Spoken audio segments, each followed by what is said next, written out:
Hi, I'm Mark Lawson, president of ECS Publishing Group, and I am here to talk with Eric Nelson, who is the professor of music and director of choral studies at Emory University and the artistic director of the Atlanta Master Chorale.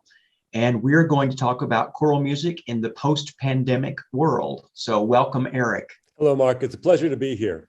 So you have two very distinctly different kinds of positions, and I know they're both getting started these days. So kind of what have you been dealing with? Yes, as a matter of fact, Atlanta Master Chorale's first concert back is this evening. So I'm very, very excited about that. I'm very excited to even hear your introduction, to be talking about music making post-pandemic. I'm not sure that it is, right? I mean, really, there's still lots of obstacles that are in front of our singers and our patrons, depending on where we are. So there's still some things. We're not quite clear yet, but being able to rehearse and sing and ultimately perform for audiences is just really sweet. It's really spectacular. It feels like, for me, it almost feels like I'm whole again. It's part of who I am, not just what I do. And I think that's the case for a lot of the singers as well. Kind of what are some of the things that you've been experiencing as you've been bringing the choirs back? Is there reluctance? How do you find the voices, and maybe a difference between the two groups? In both groups, but I'll start with the school choir, the college choir. The way that it works at Emory, my concert choir is freshmen, sophomore, juniors, and seniors, the four traditional college age classes. At some bigger schools of music, sometimes there's a separate choir for the freshmen or a separate choir for the sophomores. But for me, anybody who's on campus and sings that has kind of all-state experience can come and audition, and it's just fantastic. So in a typical year, you graduate a certain, like a quarter of the group, and then you audition in a new quarter of the group. But then there's this central number of folks that are still there, right? That just move up a year, but they're still there. So there's this technical and social understanding, kind of a culture of this is what the choir is. And we miss the people that have left, but the new people are kind of brought into this thing that exists whole. And I find that that's one of the biggest things that has happened, is just the logistical circumstance that the pandemic started in earnest for most of us in March of 2020. So at the end of that academic year, I lost all the seniors. They graduated. And then all of last year, we were in some version of lockdown. And so the end of that year that kind of didn't exist, those seniors all graduated. Mm-hmm. So this year, the number of people that remain that know kind of what we do and what we sound like and how we do it and why we do it, all those things, is tiny. And the new people, which have, thanks be to God, arrived and are talented and want to sing. But the number of the new people is essentially double of what I've ever had before. So the result of that is that I'm just having to learn to be much more patient. When you bring in a small number of freshmen, there's a certain degree to which you throw them in the deep end of the pool. Right? Mm-hmm. This is what we do. You're fully a member, come on. And they kind of go, wow, I've never sight read this fast in my life, right? And wow, he really expects me to sing in tune. And wow, listen to her, I get to sit next to. And it just kind of has its own momentum. And so I'm able to kind of encourage them and call them up and put my foot on the gas. And it feels exciting. But I found at the beginning of this year, as I began to put my foot on the gas, I was asking them to do things that I hadn't taught them yet. One step further in this process is that this double-size freshman class had their training in high school stopped, right? Through no fault of their teachers, but a lot of them were at home and they didn't have honor choir and they didn't have concerts and they didn't have all state, right? And so their ability coming to me is also not quite what it would have been otherwise. So it's taken me a little while. I still don't know that I've figured it out entirely, but I've just constantly adjusted to what do I need to do to simultaneously teach them the skill set that they need to have Mhm. while not boring them to death by going too slowly, and not making them frustrated by asking them to do things at a very high level that they don't know how to do yet. So that balancing act has been, it's still firmly within what I feel like I'm supposed to do and trained to do, but it just is, the pendulum is swung in a way that I can't ever remember being quite in this position before. And it puts a bit of a strain on me. I think it puts a bit of a strain on the students as well, to try to figure out, what does he want from me, that kind of thing. Yeah, I think that we depend a lot on those honor choirs, all state choirs, to give those students that special experience that they often can't get just in their, that kind of over and beyond kind That's of right. experience. I don't know if there's anything that you would suggest to high school people that they kind of consider to help those people along. But that might be of interest. For me, it is knowing clearly what skills the students need to acquire, and figuring out how to teach those skills. I mean, that sounds pretty straightforward, but I think it's tempting, especially when there's compromises going on and learning music is a little slower than it used to be and all those kind of things, to kind of shrug your shoulders and go, oh, well, we're not as good as we were before. What are you going to do? Well, what you're going to do is figure out what's missing. And Mhm. so if you feel like the choir's not phrasing the way they would have, and it's not instinctive, then you have to teach them how to phrase, and teach them how to sing in tune, and teach them how to match their vowels, and teach them. With my top choir at Emory, my first couple of rehearsals, I had people that were coming in. I don't think this is too far in the weeds, right? There'd be a half note at the end of this measure, and then the word start or something at the downbeat, and I would be still up in the half note, and 8 or 10 people would sing the ST for the downbeat of the next measure because they're not looking at me. And it was like, oh, it's not that they're bad students or that they're bad musicians, it's that they don't know they're supposed to do this, right? They don't know that the ST is supposed to be together. They don't know that they're supposed to look up and watch the conductor and the downbeat, right? So, you just calmly stop and say, in choir, the diction all needs to be together. It's what we do. And then, day after day, people start looking up at the seams. And so extrapolate that toward the list of 150 things that we value. And it's really that complicated and that simple for me, deciding what matters, what leads to choral excellence, what does each conductor and educator value, because it's slightly different, right, depending on the circumstance, and just realize it's going to take a little longer to get there, but they'll get there. Right. Have you found it to be difficult for you as a conductor to see them in masks? I mean, so many times as a conductor, we look and we see what their mouth is doing. We see if it's open correctly or things like that, or the phrasing. You can see if they're closing their mouths earlier, but now you're having to use your ears.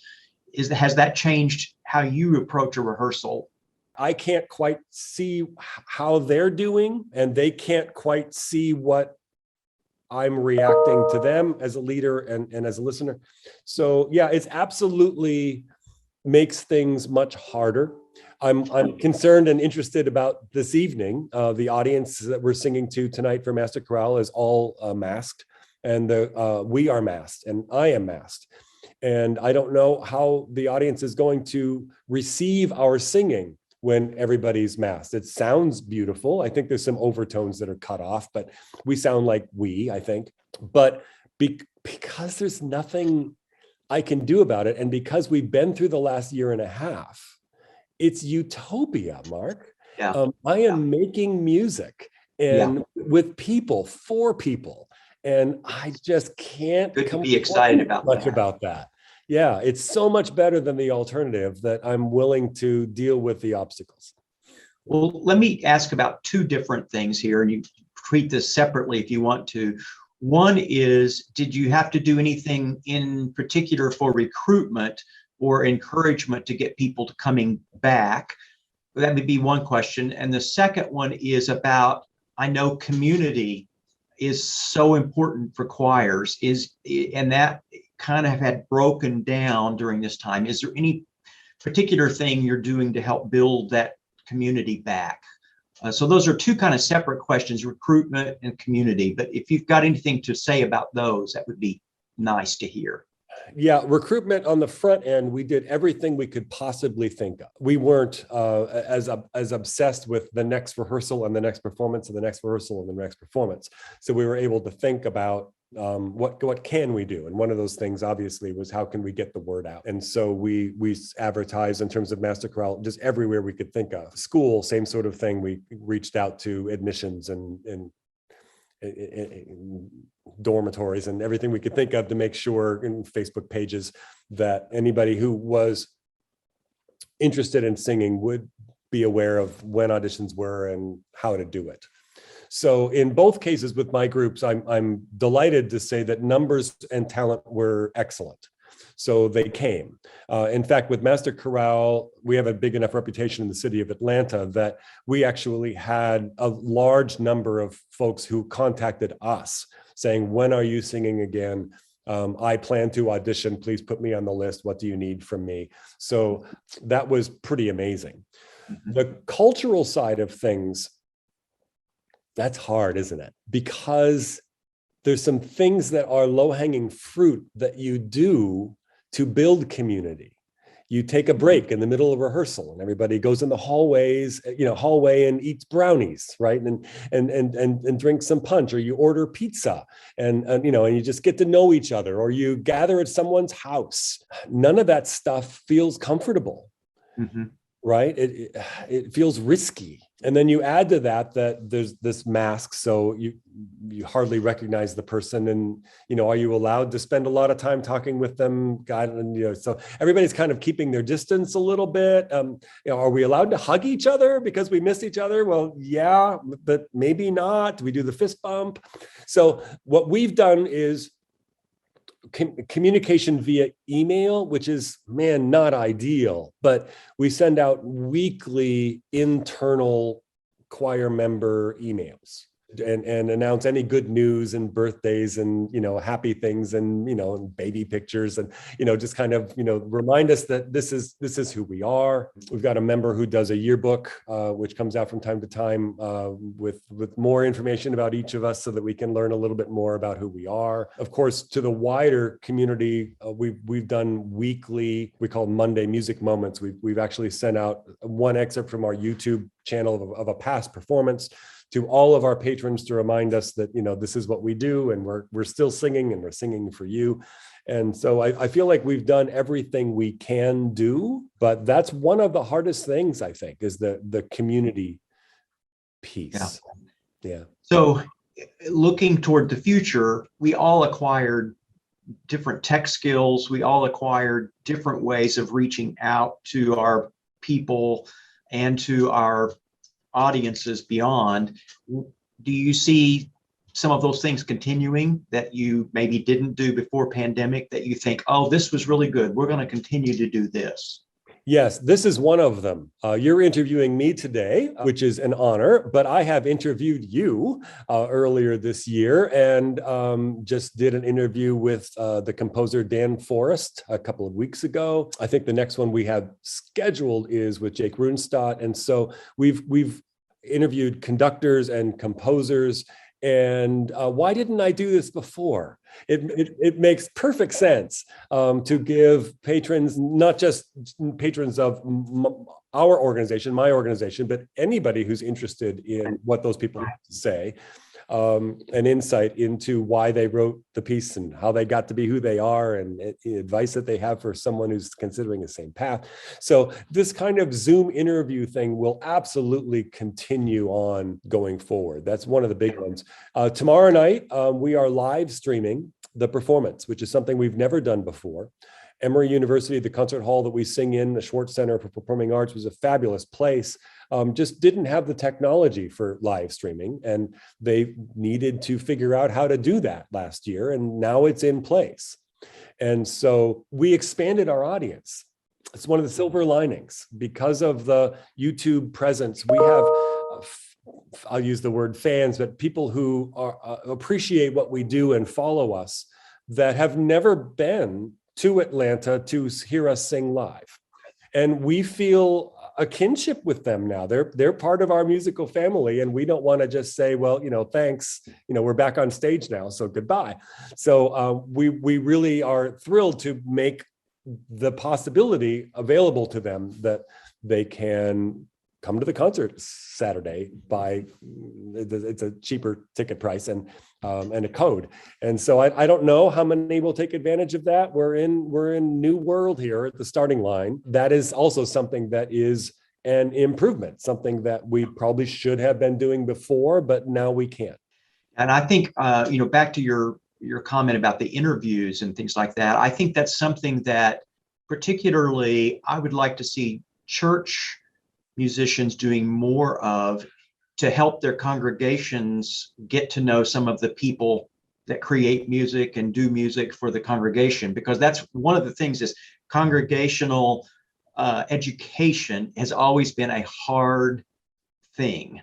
And this may give us new opportunities for that. So maybe we should look at that as an opportunity. I know you've been in that church work too, so that's why I bring this up. But, yeah, I agree. And I've got some friends that are doing that, and also doing sometimes weekly, sometimes monthly, a worship planning insight. Why did we put the order of worship together this way? Why did we pick this hymn? That kind of a thing. Yeah, that's great. There's all kinds of possibilities there. Well, thanks for taking time to do this. I think a lot of people are out there trying to find their way and struggling a little bit. And so just hearing what other people are experiencing and prioritizing and doing is very, very helpful. So thank you very much for this, and good luck in your concert tonight. Thank you very much, Mark. Appreciate it. All right, take care. Bye-bye.